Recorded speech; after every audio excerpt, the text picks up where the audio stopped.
le monde tourne. Direction la Birmanie, refusant de tirer sur leurs concitoyens. Les informations pullulent. Tout de suite, voici les informations. C'est le moment d'ouvrir la page internationale avec Erlich Dorelas depuis Boston, Massachusetts.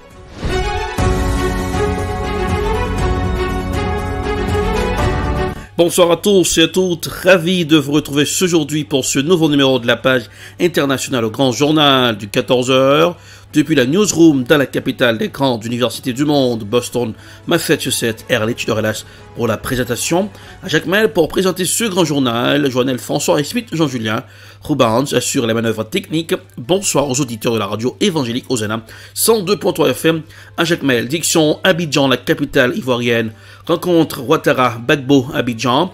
Comment va se dérouler la rencontre? Alassane Ouattara et son prédécesseur Laurent Gbagbo vont se rencontrer ce mardi 27 juillet aux alentours de 19h de Paris. Une rencontre particulièrement attendue, que ce soit à l'intérieur ou à l'extérieur de la Côte d'Ivoire. Les deux hommes politiques ne se sont pas rencontrés depuis plus de 10 ans. Les précisions de notre correspondante à Abidjan, Aman Ferjani, l'envoyé spécial de France 24 pour un décryptage de la situation en Côte d'Ivoire.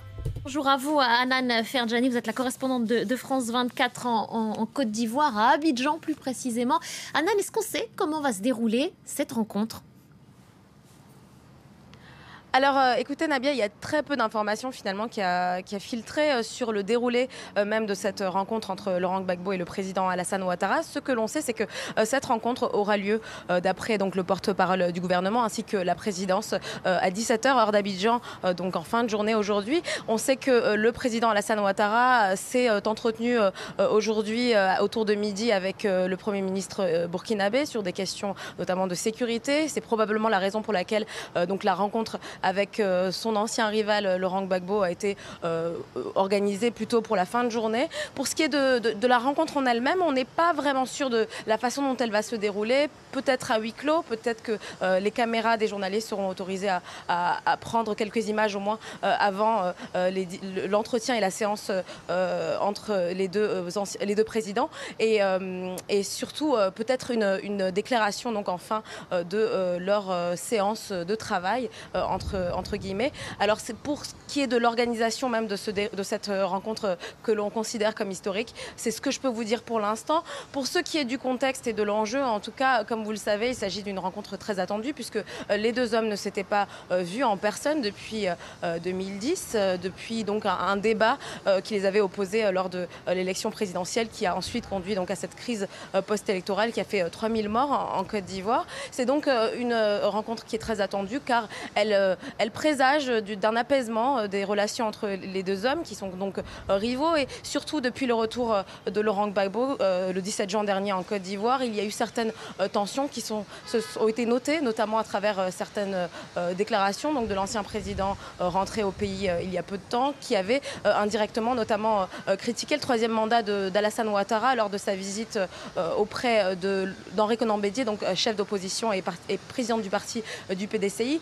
Une visite qui avait aussi marqué donc finalement une nouvelle étape dans l'alliance de ces deux anciens rivaux également, qui s'étaient donc mis en partenariat et que l'on voyait comme une sorte de puissance organisée donc contre le parti au pouvoir et donc contre le président. Donc c'est donc la marque donc d'un apaisement et peut-être un pas de plus vers la réconciliation nationale qui est tant prônée ici dans le pays. Merci beaucoup Anan, merci pour toutes ces précisions. Anan Ferjani en direct depuis Abidjan. On vous retrouvera évidemment un petit peu plus tard lorsque cette rencontre sera effective.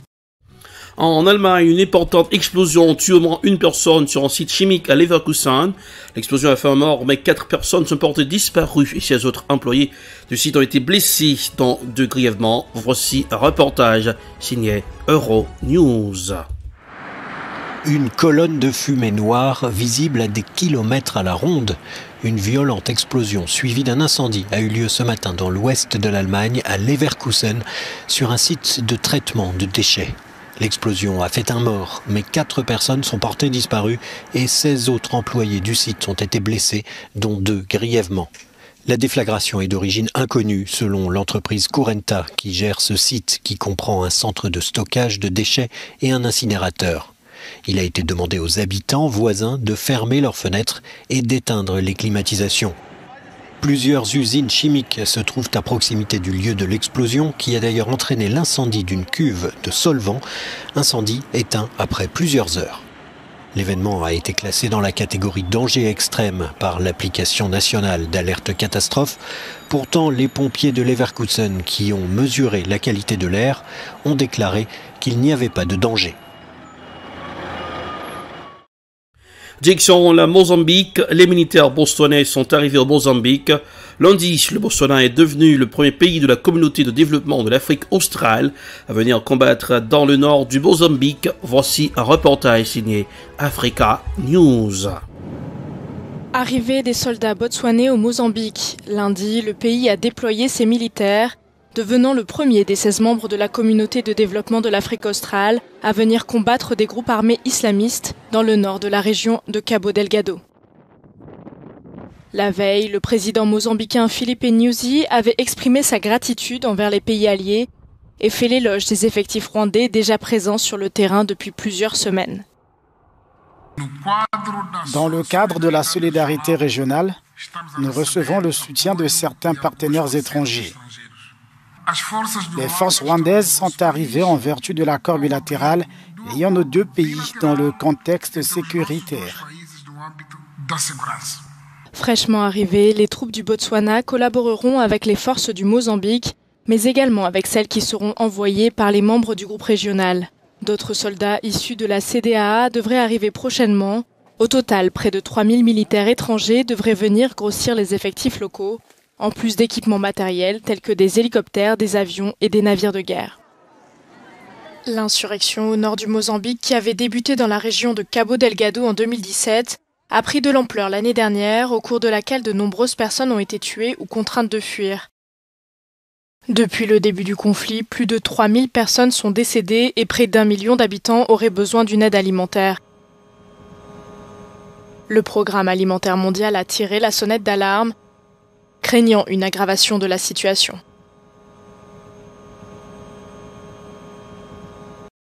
Parlons du dossier de piratage iranien. Des plans de piratage iranien en Europe dévoilés. 5 documents sur près de 60 pages rédigés par l'unité 13 retrouvés. Voici un reportage signé I24 News. Des dizaines de plans de piratage en Occident, y compris en Europe, divulgués par Sky News lundi soir. Au total, 5 documents sur près de 60 pages rédigés par l'unité 13, la cyberunité du corps des gardiens de la révolution islamique. Parmi les plans imaginés, le piratage des réservoirs d'eau d'un cargo, source de dommages irréparables, et le piratage de jauges automatiques de réservoirs de stations-service, qui auraient pu arrêter les flux de gaz, voire provoquer des explosions. Des projets pris au sérieux par le secrétaire britannique à la défense Ben Wallace, interviewé par Sky News. Selon une source anonyme citée par le média, ces documents ne détaillent que les premières étapes de la planification d'une cyberattaque, mais n'évoquent pas la totalité des plans. Ce n'est pas la première fois que des plans de piratage iraniens sont divulgués, mais cette fois la fuite intervient au milieu de négociations entre le régime des mollahs et les puissances mondiales, réunies à Vienne, dans l'espoir de relancer l'accord sur le nucléaire de 2015. Ces documents pourraient en effet influencer l'Europe, cible de l'Iran selon ses révélations, à l'image du froid installé après la découverte par l'Europe d'opérations terroristes imaginées par le corps des gardiens de la Révolution. Aux États-Unis, l'incontrôlable incendie de Dixie Fire, déclaré à la mi-juillet dans des forêts situées au nord de la Californie, a déjà détruit une zone grande comme Chicago. Cette est telle qu'il génère son propre climat et s'auto-entretient, rendant d'autant plus difficile la tâche des pompiers. Voici un reportage signé TV5 Monde. C'est un brasier sans fin, comme un feu de cheminée perpétuellement entretenu et qui finirait par brûler la maison Californie. Ici, l'incendie de Dixie Fire, le plus important, s'est déclaré à la mi-juillet, sans doute provoqué par la chute d'un arbre sur un câble électrique. Les pompiers, les plus optimistes, espèrent maintenant en venir à bout au mois de novembre prochain. Ces arbres, normalement, ils ont une teneur en humidité de 50 à 75%. Là, ils ont un taux d'humidité à un chiffre. Lorsqu'une braise ou une étincelle se pose dessus, le morceau de bois va s'enflammer et continuer à brûler jusqu'à ce qu'il soit entièrement consumé. À la faveur du réchauffement climatique, les températures restent élevées de jour comme de nuit, de plus en plus longtemps. À tel point que le Dixie Fire génère désormais son propre climat. Les nuages qu'il crée, des pyrocumulus, provoquent de la foudre et des vents violents qui alimentent en retour l'incendie. Ça va être la pire saison de feu jamais enregistrée. Ça avant, c'était une plaisanterie entre nous. Mais plus maintenant, car c'est en train d'arriver. Désormais, c'est chaque année qu'on dit « c'est le plus grand feu de l'histoire de la Californie ». Ici, personne n'a oublié l'incendie de Camp Fire l'année dernière, encore un de ces méga-feux qui avait entièrement détruit la ville de Paradise et fait 85 morts. Pas de quoi convaincre pourtant certains irréductibles, comme John, qui refuse d'évacuer. Je ne pense pas que le changement climatique ait quoi que ce soit à voir avec ça.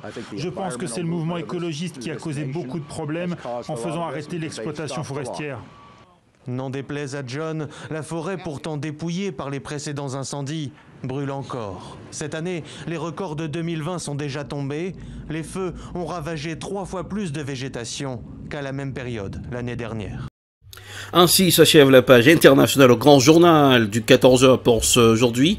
Présentation Erlich Dorelas, production Ed Prod, réalisation télé Beltop pour le compte de la radio évangélique Hosanna, 102.3 FM à Jacmel.